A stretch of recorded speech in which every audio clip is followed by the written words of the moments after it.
Seguindo então com os nossos estudos do livro Obsessão e Suas Máscaras, escrito pela doutora e pesquisadora Marlene Nobre. Terapêutica e profilaxia.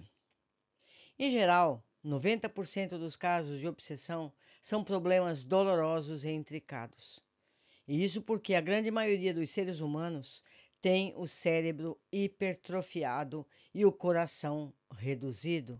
Isso está no livro Missionários da Luz. Com comprometimentos imensos perante as leis divinas. A falta do sentimento sublimado do amor faz-nos reféns de nossas vidas pretéritas, estacionários contumazes nas zonas cerebrais instintivas, a recapitular lembranças menos dignas, em geral, na companhia dos que ferimos e magoamos. Somos ainda seres nos estágios inferiores da evolução espiritual. Por tudo quanto vimos nessas páginas, estudando a série André Luiz, é fácil concluir que todos nós, os espíritos em evolução na Terra, temos a nossa cota de obsessão, em maior ou menor grau. E todos estamos trabalhando pela própria libertação. À vista disso, de quando em quando, é sumamente importante que façamos um teste de nosso processo desobsessivo, a fim de que cada um de nós observe em particular como vai indo o seu. Isso está no livro Paz e Renovação.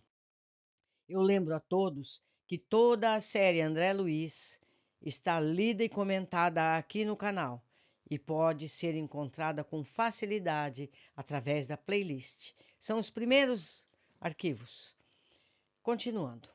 Isso porque sabemos que a prece, a fluidoterapia, as reuniões práticas de desobsessão constituem meios importantes utilizados no combate à obsessão. Mas só a renovação moral, que inclui estudo, reforma íntima, exercício constante no bem, podem produzir resultados efetivos no campo da desobsessão. Kardec enfatiza o valor da prece em todos os casos negativos de influenciação, reconhecendo-a como mais poderoso auxiliar contra o espírito obsessor. Em O Evangelho segundo o Espiritismo, Agostinho, o Santo Agostinho, também prescreve para aqueles que estão atacados por obsessões cruéis um remédio infalível: a fé, o olhar dirigido ao céu. Isso está em seu capítulo 5. A prece é um dos mais sublimes produtos da fé. Através dela, unimos-nos a um manancial de onde promana toda a força superior. É importante a utilização do passe como instrumento terapêutico desobsessivo. Assim como a transfusão de sangue representa uma renovação das forças físicas, o passe é transfusão de energia psíquica, com a diferença de que os recursos orgânicos são retirados de um reservatório limitado e os elementos psíquicos o são do reservatório ilimitado das forças espirituais, esclarece Emmanuel no livro O Consolador. Jesus impunha as mãos entre os enfermos e sofredores, inclusive os endemoniados, curando-os de seus males. Os apóstolos adotaram também essa prática. Na fluidoterapia, utiliza-se como complemento a magnetização da água para favorecer os pacientes. A reunião prática de desobsessão, onde socorre os desencarnados sofredores, pode ser comparada a uma clínica psiquiátrica, funcionando em nome da bondade de Nosso Senhor Jesus Cristo, conforme ressata Efigênio S. Vitor, no livro Vozes do Grande Além. Em Pedro Leopoldo, no Grupo Meimei, funcionou durante várias décadas uma clínica desses moldes, tendo Chico Xavier como um dos médios colaboradores. Emmanuel apresentou importante estatística com os dados obtidos em 2 anos de atendimento neste posto de atendimento, demonstrando uma vasta folha de serviços. Em 206 sessões práticas, foram socorridos cerca de 1.500 companheiros desencarnados, em diferentes gradações evolutivas. Isso está no livro Vozes do Grande Além, em Instruções Psicofônicas, aderido ao final. Vale a pena estudar e refletir sobre esses dados. O livro Desobsessão da série André Luiz é indispensável para quantos desejem dedicar-se à organização de sessões dessa natureza com segurança. Nos centros espíritas do Brasil, dedicados à tarefa de assistência aos enfermos espirituais, esse livro tem servido de roteiro seguro para que o socorro seja feito com eficiência e aproveitamento. Particularmente, temos vinculação com essa tarefa como médium de psicofonia há mais de 36 anos. Ela se refere a ela, Marlene Nobre. E em todo esse tempo, nunca deixamos de consultá-lo, quer em nossas singelas atividades em Uberaba, onde iniciamos, quer em São Paulo, no grupo onde atuamos. Mas, como afirmamos, a renovação moral dos pacientes é a condição fundamental para a melhora efetiva dessa patologia da alma. Aprendemos com Kardec que as qualidades morais do médium exercem influência capital sobre a natureza dos espíritos que atuam sobre ele, e também que todas as imperfeições morais são outras tantas portas abertas ao acesso de maus espíritos, sendo o orgulho o principal dos defeitos, porque é o que a criatura menos confessa a si mesmo. Isso está no Livro dos Médiuns, no capítulo 20. Compreende-se assim que o mais poderoso meio a se combater a influência dos maus espíritos é aproximar-se do mais possível da natureza dos bons. Carlos Toledo Rizzini ressalta o quanto é necessária essa renovação moral para todas as criaturas, detalhando a necessidade do crescimento em estudo e na prática das boas obras. Isso está escrito no Evangelho para o Terceiro Milênio, na sua introdução. A renovação moral é fruto, portanto, do estudo construtivo com disciplina constante, do esforço em domar as más inclinações e também da ação incansável no bem dos outros.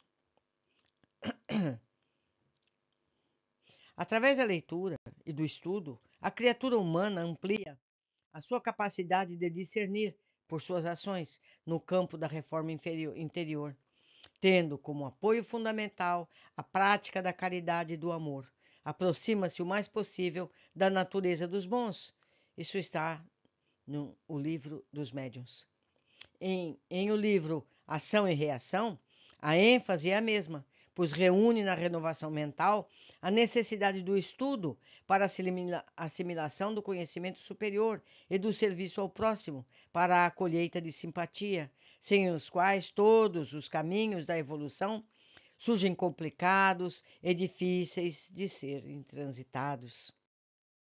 Clarencio resumiu esse programa afirmando: a realização nobre exige 3 requisitos fundamentais, a saber, primeiro, desejar, segundo, saber desejar, e o terceiro, merecer, ou por outros termos, vontade ativa, trabalho persistente e merecimento justo. Isso está no livro Nosso Lar. Sem dúvida, é bastante válida a psicologia do desabafo, quando o paciente expulsa os resíduos tóxicos de sua vida mental.